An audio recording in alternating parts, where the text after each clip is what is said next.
Hello, good morning. ಹೇಗಿದ್ದೀರಾ? ಎಲ್ಲ ಚೆನ್ನಾಗಿದ್ದೀರಾ? ಓಕೆ, ಇವತ್ತು ನಮ್ಮ ಉತ್ತರ ಕರ್ನಾಟಕದ ಸ್ಪೆಷಲ್ ಆದಂಥ ರೊಟ್ಟಿ ಮಾಡೋಣ ಅಂಥೇಳಿ ನಾನು ಮಾಡ್ತಾಯಿದ್ದೆ. ಅದನ್ನೇ ನಿಮಗೆ ತೋರಿಸೋಣ ಅಂಥೇಳಿ. ಓಕೆ, ನಾನು ನೀರಿಟ್ಕೊಂಡಿದ್ದೀನಿ. ಈಗ ಇದನ್ನು ನಾನು ಹಿಟ್ಟು ಹಾಕಿಬಿಟ್ಟು ಕಲಸಿ ಆಮೇಲೆ ಮಾಡ್ತೀನಿ. ಅಂದರೆ ಉದ್ದಿ ತೋರಿಸೋಣ ಅಂಥೇಳಿ ಬಡ್ದಿದ್ದು ನಾನು ಅವತ್ತು ತೋರಿಸಿದ್ದೆ ನಿಮಗೆ.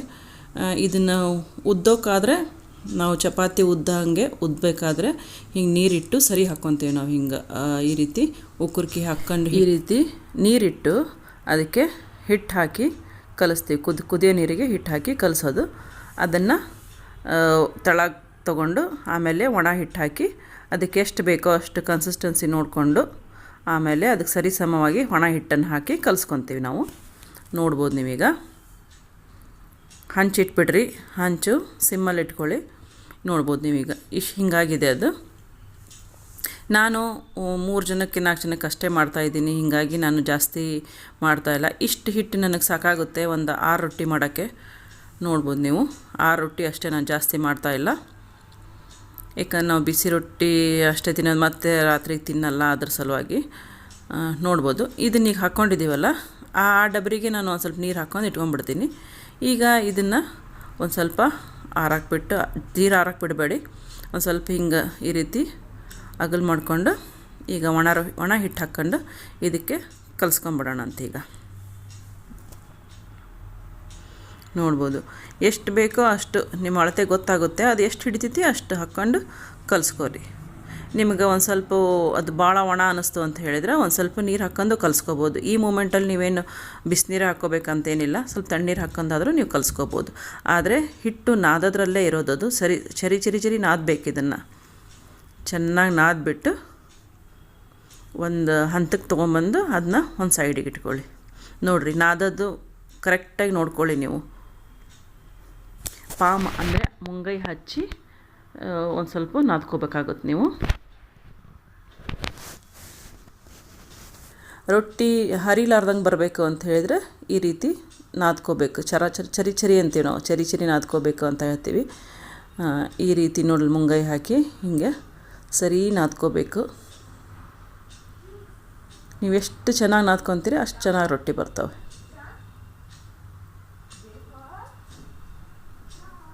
ನೀರು ಹಚ್ಚೇ ನೀವು ನಾದ್ಕೋಬೋದು.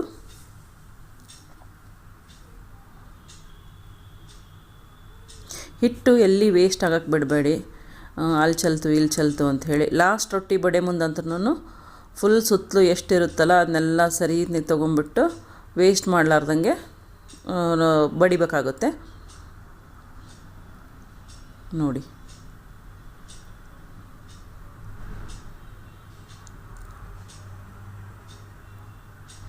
ಕೈಗೆ ಅಂಟಬಾರ್ದದು. ನೀರು ಹಾಕಿ ಒಂದು ಅರ್ಬಿ ಮಾಡ್ಕೊಂಡು ಇಟ್ಕೋಬೇಕು. ಅದು ಮಲ್ಲರಿಬಿ ಅಥವಾ ಪಂಜಿ ಅರ್ಬಿ ಇರ್ತಾವಲ್ಲ ಮನೆಯಲ್ಲಿ, ಅದು. ಈ ಹಂಚು ಮಾತ್ರ ಐರನ್ ಹಂಚಿದು, ದಪ್ಪನ ಹಂಚಿರ್ತೈತಿ. ಇದನ್ನು ತೊಗೋರಿ, ಏಕಿಲ್ಲ ಅಂತ ಹೇಳಿದ್ರೆ ಸೀದ್ಬಿಡ್ತಾವೆ ರೊಟ್ಟಿ. ಈಗ ತೆಳಗೆ ಒಣ ಹಿಟ್ಟು ಹಾಕ್ಕೊಂಡು ಫಸ್ಟ್ ಸೈಡಿಗೆ ಅಂಚು ಕರೆಕ್ಟಾಗಿ ಮಾಡ್ಕೊಳ್ಳಿ. ಇಲ್ಲ ಅಂತಿದ್ರೆ ಅಂಚು ಹರಿತಾವೆ. ನಾವು ಬಡೆ ಮುಂದಾದ್ರೆ ಏನು ಅನ್ಸಂಗಿಲ್ಲ, ಆದರೆ ಉದ್ದಬೇಕಾದ್ರೆ ಒಂದು ಸ್ವಲ್ಪ ಅರಗಿರ್ತೈತಲ್ಲ ಅದನ್ನು ಕರೆಕ್ಟಾಗಿ ನೋಡ್ಕೊರಿದಿ. ಆ ರೀತಿ ಹಿಂಗೆ ಕೈಲಿ ಹಿಂಗೆ ಮಾಡ್ಕೊತ ಬಡಿಬೇಕಾಗತ್ತೆ ನೀವು. ಫಸ್ಟ್ ಒಂದು ಸ್ವಲ್ಪ ಶೇಪ್ ಕೊಡೋ ತನಕ ಬಡ್ಕೊಳ್ಳಿ, ಆಮೇಲೆ ಲಟ್ಟಣಿಗೆ ತಗೊಂಡು ಉದ್ವಂತ್ರಿ. ನಾವು ರೊಟ್ಟಿ ಮಾಡೋ ಮುಂದೆ ಇದು ಬಿಸಿ ಹತ್ತು ಅಂತ ಏನೇನು ಬರಲ್ಲ. ಈಗ ನೋಡಿ, ಅಂಚು ಉದ್ಕೊಳ್ಳಿ ಸಾಧ್ಯದಷ್ಟು. ನಡುವ ಜಾಸ್ತಿ ಉದ್ಬೇಡ್ರಿ. ಅರಗಿರ್ತೈತಲ್ಲ, ಅರಗನ್ನು ಕರೆಕ್ಟಾಗಿ ಒಂದು ಸ್ವಲ್ಪ ನೀವು ಇದನ್ನು ಹೆಂಗೆ ಮಾಡಬೇಕು ಅಂತ ಹೇಳಿದ್ರೆ ಒಂಥರ ಗಂಡನ ರಮಿಸ್ತಿರಲ್ಲ ಆ ರೀತಿ ರಮಿಸ್ಬೇಕಾಗುತ್ತೆ. ಅದಕ್ಕೆ ನೀವು ಭಾಳ ಫೋರ್ಸ್ ಹಾಕಿ ಮಾಡೋಂಗಿಲ್ಲ ರೊಟ್ಟಿನ. ಲೈಟಾಗಿ ನಿಮ್ಮ ಶಕ್ತಿ ಏನು ಪ್ರದರ್ಶನ ಮಾಡೋಕ್ಕೆ ಹೋಗ್ಬೇಡ್ರಿ. ಇದ್ರ ಮೇಲೆ ಭಾಳ ಲೈಟಾಗಿ ನೀವು ಉದ್ಕೋಬೇಕಾಕತಿ. ಸೈಡಿಗೆ ಎಲ್ಲನೂ ಅರಗು ಕರೆಕ್ಟಾಗಿ ಉದ್ಕೊಂಡು ನಿಮ್ಗೆ ಎಷ್ಟು ಸಾಧ್ಯಕತೆ ಅಷ್ಟು ತೆಳು ಮಾಡ್ಕೊಳ್ಳಿ. ಇಲ್ಲ ಇನ್ಮೇಲೆ ಸಾಕಾಗ್ತೈತಿ ಅಂತ ಹೇಳಿದ್ರೆ ಬಿಟ್ಬಿಡಿ, ಇಲ್ಲಾಂದ್ರೆ ಹರ್ಕೊಂಡು ಹೋಗ್ಬಿಡ್ತೈತೆ ಅದು. ಹಂಚು ದೊಡ್ಡದಿತ್ತು ಅಂತ ಹೇಳಿದ್ರೆ ಬೇಕಾದಷ್ಟು ಮಾಡ್ಕೋಬೋದು. ನೋಡಿ, ನಾನು ಈ ರೀತಿ ಹಿಂಗೆ ಕೈಯಲ್ಲಿ ತೊಗೊಂಡು ಹಿಂಗೆ ಹಾಕ್ಬಿಡ್ತೀವಿ. ಯಾಕಂದ್ರೆ ನಮಗೆ ರೂಢ ಆಗೈತಿದ್ದು ಹಿಂಗೆ ಹಾಕ್ಬಿಡ್ತೀವಿ. ಒಬ್ಬೊಬ್ರಿಗೆ ಹಿಂಗೆ ಮಾಡೋಕ್ಕೆ ಬರಲ್ಲ, ಬಟ್ ನಮಗಿವೆಲ್ಲನೂ ಕಾಮನ್ ಅದು. ಇದನ್ನು ಒಣಗಾಕ್ಬಿಡಬಾರ್ದು. ಬೇಗ ಇಮ್ಮಿಡಿಯೇಟಾಗಿ ಒಂದು ಅರ್ಬಿ ತೊಗೊಂಡು ನೀರು ಹಾಕಿ ಒರೆಸ್ಕೊಂಬಿಡ್ಬೇಕು. ಯಾಕಂದ್ರೆ ಹಿಟ್ಟಾಗಿರ್ತೈತಲ್ಲ ಹಿಂದೆ ಈ ಸೈಡೆಲ್ಲ ನಾನು ಅದಕ್ಕೆ ಹಿಟ್ಟು ಹೋಗೋಂಗೆ ಕರೆಕ್ಟಾಗಿ ನೀರು ಹಚ್ಚಿಬಿಡ್ಬೇಕು. ಆಮೇಲೆ ಅದು ನೀರು ಆರೋದ್ರಲ್ಲೇ ನಾನು ತಿರುಗಿಸಿ ಹಾಕ್ಬಿಡ್ಬೇಕು. ಇದೇ ಟೆಕ್ನಿಕ್ ಇರೋದು. ಬೇಯಿಸೋದ್ರಲ್ಲೂ ಇರುತ್ತದು ಟೆಕ್ನಿಕ್ಕು. ಸುಮ್ಮನೆ ರೊಟ್ಟಿ ಮಾಡೋದಷ್ಟೇ ಅಲ್ಲ. ತೀರಾ ಪಚ್ಚ ಅನ್ನೋ ತನಕನೂ ನೀವು ನೀರು ಹಾಕಕ್ಕೆ ಹೋಗಬೇಡಿ. ನಮಗೆ ಈ ರೀತಿ ಕೈಲೇ ಹಾಕಿ ರೂಢ ಐತಿ, ಹೀಗಾಗಿ ನಾವು ಪಟಕ್ ಅಂತ ಹೇಳಿ ಹಾಕ್ಬಿಡ್ತೇವೆ. ಹಿಂಗೆ ನೋಡಿರಿ, ಹಿಟ್ಟು ತೊಗೊಂಡು ತಿರುಗಿಸಿ ಹಾಕೋಕ್ಕೆ ನಾವು ಚುಂಚುಗಾನೆ ಬೇಕು ಅಂತೇನಿಲ್ಲ. ಹಿಟ್ಟು ತೊಗೊಂಡೇ ಅದನ್ನ ಮೇಲೆ ಎತ್ಕೊಂಡು ಆಮೇಲೆ ಹಿಂಗೆ ಹಾಕ್ತೀವಿ. ಹೀಗಾಗಿ ನಾವು ರೊಟ್ಟಿ ಮಾಡೋ ಮುಂದೆ ಬೇಕಾದಷ್ಟು ಸತಿ ಕೈ ಸುಟ್ಕೊಂಡ್ರೆ ನಮಗೇನು ಅನ್ಸೋದೇ ಇಲ್ಲ. ಈಗ ಅದು ಒಂದು ಬೇಯದ್ರಲ್ಲೇ ಇನ್ನೊಂದು ರೊಟ್ಟಿ ಆಗಬೇಕು. ಒಂದು ಸ್ವಲ್ಪ ನೀರು ಹಚ್ಕೊಂಡು ಮತ್ತು ನಾದ್ಕೋಬೇಕಾಗುತ್ತೆ.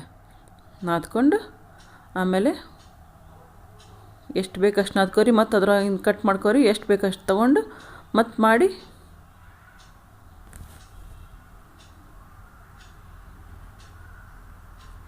ಬೇಯಿಸ್ಕೊತನ ಮಾಡಬೇಕು. ಒಬ್ಬರು ಬೇಯಿಸ್ಬೇಕು, ಒಬ್ಬರು ತೆಗಿಬೇಕು ಅಂತೇನಿಲ್ಲ. ಎಲ್ಲನೂ ಸೈಮಲ್ಟೇನಿಯಸ್ ಆಗಬೇಕು ಕೆಲಸ. ಇತ್ತ ಬಡಿಯೋದು ಆಗಬೇಕು, ಇತ್ತಾಗ ಇದು ಮಾಡೋದಾಗಬೇಕು. ನಿಮಗೆ ಎಟ್ಟಿ ಬೇಕು ಅಂತ ಹೇಳಿದ್ರೆ ಸಿಮ್ಮಲ್ಲಿಟ್ಟು ಹಿಂಗೆ ಬೇಯಕ್ಕೆ ಬಿಟ್ಬಿಡಿ.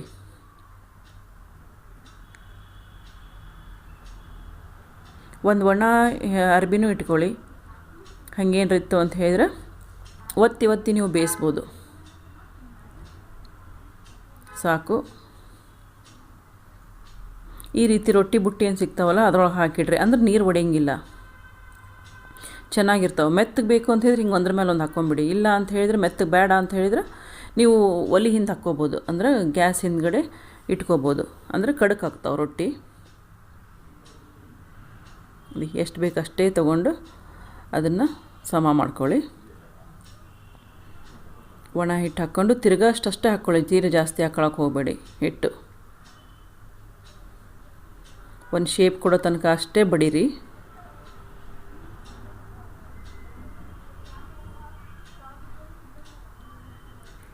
ಅವು ಸ್ವಲ್ಪ ಹರಿದು ಅಂತ ಹೇಳಿದ್ರೆ ಅದಕ್ಕೇನು ನೀವು ತಲೆ ಕೆಡ್ಸ್ಕೊಳಕ್ಕೆ ಹೋಗ್ಬೇಡ್ರಿ. ಅದಕ್ಕೆ ಮತ್ತೊಂದು ಸ್ವಲ್ಪ ಹಾಕ್ಕೊಂಡು ನಾವು ಸರಿ ಮಾಡ್ಕೋಬೋದು ಅದನ್ನು. ಒಂದು ಸ್ವಲ್ಪ ಹರಿತಪ್ಪ ಹೆಂಗಪ್ಪ ಅಂತ ಹೇಳಿ ಅದೆಲ್ಲ ಏನು ತಲೆ ಕೆಡ್ಸ್ಕೊಳಕ್ಕೆ ಹೋಗ್ಬೇಡ್ರಿ. ರೊಟ್ಟಿ ಅಂತ ಇವೆಲ್ಲ ಇದ್ದೇ ಇರ್ತೈತಿ, ಅದನ್ನೇನಿಲ್ಲ. ಒಂದು ಸ್ವಲ್ಪ ಪ್ಯಾಚ್ ವರ್ಕ್ ಮಾಡ್ಕೊಂಬಿಡೋದು ಅಷ್ಟೇನೆ. ಮಾಡ್ಕೊಂಡು ಮತ್ತೆ ಸರಿ ಮಾಡ್ಕೊಂಡು ಮತ್ತೆ ಉದ್ಬಿಡೋದು. ಇದು ಉದ್ದೋದ್ರಿಂದ ಏನಾಗುತ್ತೆ ಅಂತ ಹೇಳಿದ್ರೆ ತೆಳ್ಳಗಾಗ್ತವೆ. ಎಷ್ಟು ಬೇಕಷ್ಟು ತೆಳ್ಳಗೆ ನಾವು ಮಾಡ್ಕೋಬೋದು. ನಮ್ಮ ಸೈಡೆಲ್ಲನೂ ಏನು ಮಾಡ್ತಾರೆ ಅಂತ ಹೇಳಿದ್ರೆ ಹಿಂಗೆ ಬಡ್ಯಾಕೆ ಬರಲಾರ್ದವರು ಈ ರೀತಿ ಉತ್ತಾರಲ್ಲ, ಅವರು ಜೋಳ ಹಾಕ್ಸೋ ಮುಂದೆ ಒಂದು ಸ್ವಲ್ಪ ಅಕ್ಕಿ ಹಾಕ್ಬಿಡ್ತಾರೆ. ಅಕ್ಕಿ ಒಂದು ಲೋಟ ಹಿಂಗೆ ಹಾಕ್ಕೊಂಡು ಜೋಳ ಜೊತೆನೇ ಗಿರಣಿಗೆ ಹಾಕ್ಸ್ಬಿಡ್ತಾರಲ್ಲ, ಆವಾಗ ಇವು ಒಟ್ಟನ ಹರಿಯಂಗಿಲ್ಲ ನಮ್ಗೆ. ನೋಡಿ, ಈ ರೀತಿ ಕೈಲಿನ ಹಾಕಬೇಕು, ಹರಿಲಾರ್ದಂಗೆ ಹಾಕಬೇಕು. ಅದೇ ಟೆಕ್ನಿಕ್ ಇದು. ನಾನು ಯಾಕೆ ಎಲ್ಲನೂ ಕರೆಕ್ಟಾಗಿ ಸ್ಟೆಪ್ ಬೈ ಸ್ಟೆಪ್ ತೋರ್ಸಾಕತ್ತೀನಿ ಅಂತ ಹೇಳಿದ್ರೆ ಇವೆಲ್ಲನೂ ಇಂಪಾರ್ಟೆಂಟೇ. ಸುಮ್ಮನೆ ಹಾಗೆ ರೊಟ್ಟಿ ಮಾಡಿದರು ಅಂತಲ್ಲ. ರೊಟ್ಟಿ ಮಾಡೋದೂ ಒಂದು ಆಟೆಯ. ನನಗೆ ಬರುತ್ತೆ ಅಂತ ನಾನು ಹೇಳ್ತಾ ಇಲ್ಲ, ಬಟ್ ಮಾಡೋರು ಭಾಳ ಚಂದ ಮಾಡ್ತಾರೆ. ದುಂಡಗೆ ಎಷ್ಟು ಚೆನ್ನಾಗಿ ಮಾಡ್ತಾರೆ. ಬಟ್ ನಮಗಿನ್ನೂ ಅಷ್ಟು ಪರ್ಫೆಕ್ಟಾಗಿ ಬರೋಲ್ಲ, ಯಾಕಂದ್ರೆ ಡೈಲಿ ಮಾಡಲ್ಲಲ್ಲ ನಾನು, ಹೀಗಾಗಿ ನನಗೆ ಅಷ್ಟು ಪರ್ಫೆಕ್ಟಾಗಿ ಬರೋಲ್ಲ. ಬಟ್ ಟೆಕ್ನಿಕ್ ಅಂತೂ ಎಲ್ಲ ಕಲ್ತಿದ್ದೀವಿ, ಅಜ್ಜಿ ಅಮ್ಮ ಎಲ್ಲ ಮಾಡೋದು ನೋಡಿದ್ದೀವಿ. ಹೀಗಾಗಿ ರೊಟ್ಟಿ ಬಡಿಯೋದು ಮಾತ್ರ ಫುಲ್ ರೌಂಡಾಗಿ ಬಡಿತೀನಿ. ನೋಡಿ, ಈ ರೀತಿ ಹಿಟ್ಟು ಹಿಂಗೆ ಮಾಡಿ ಒಂದು ಸ್ವಲ್ಪ ಹಂಚಿಂದ ಬಿಡಿಸ್ಕೊತೀವಿ. ಆಮೇಲೆ ಹಿಂಗೆ ಹಾಕ್ತೇವೆ. ನಾವು ಇದನ್ನು ತೊಗೊಂಡು ಚುಂಚ್ಗ ತೊಗೊಳ್ಳೋದೇ ಇಲ್ಲ.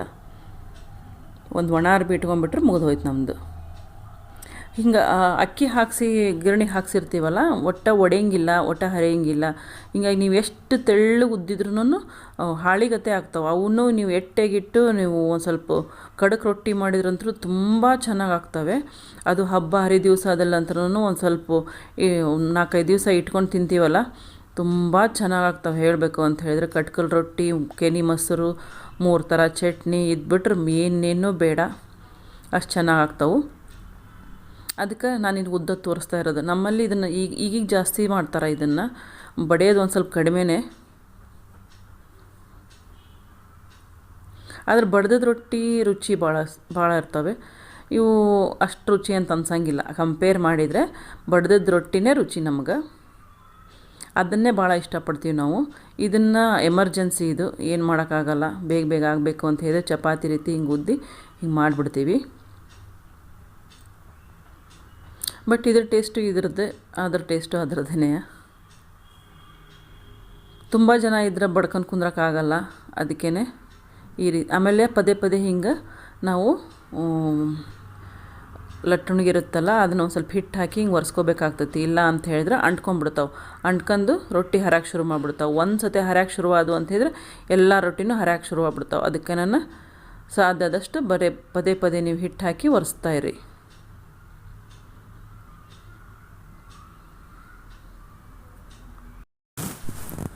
ನೋಡ್ಬೋದು ಎಷ್ಟು ಚೆನ್ನಾಗಿ ಬರ್ತಾಯಿದ್ದಾವೆ ಅಂಥೇಳಿ. ಬಿಳಿ ಜೋಳದ ರೊಟ್ಟಿನೇ ತಿನ್ನೋಕ್ಕೂ ರುಚಿ, ನೋಡೋಕ್ಕೂ ಚಂದ. ಆ ರೊಟ್ಟಿ ಅಷ್ಟೇ ನಾನು ಮಾಡ್ತಾ ಇರೋದು, ತುಂಬ ಮಾಡ್ತಾಯಿಲ್ಲ.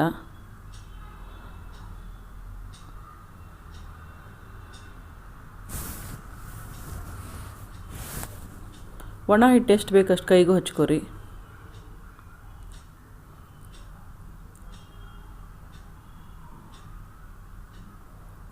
ಕೈಲೇ ಒತ್ತಿ ಬೇಯಿಸ್ಕೊರಿ ನೀವು.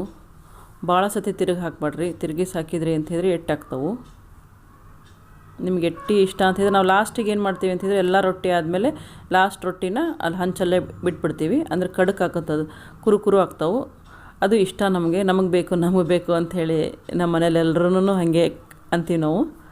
ಅಷ್ಟು ಚೆನ್ನಾಗಿರುತ್ತದೆ. ಒಂದು ಆಗೋದ್ರಲ್ಲೇ ಒಂದು ಆಗ್ಬಿಡ್ಬೇಕದು, ಒಂದು ಬೇಯೋದ್ರಲ್ಲೇ ಇನ್ನೊಂದು ರೊಟ್ಟಿ ರೆಡಿ ಆಗಬೇಕು.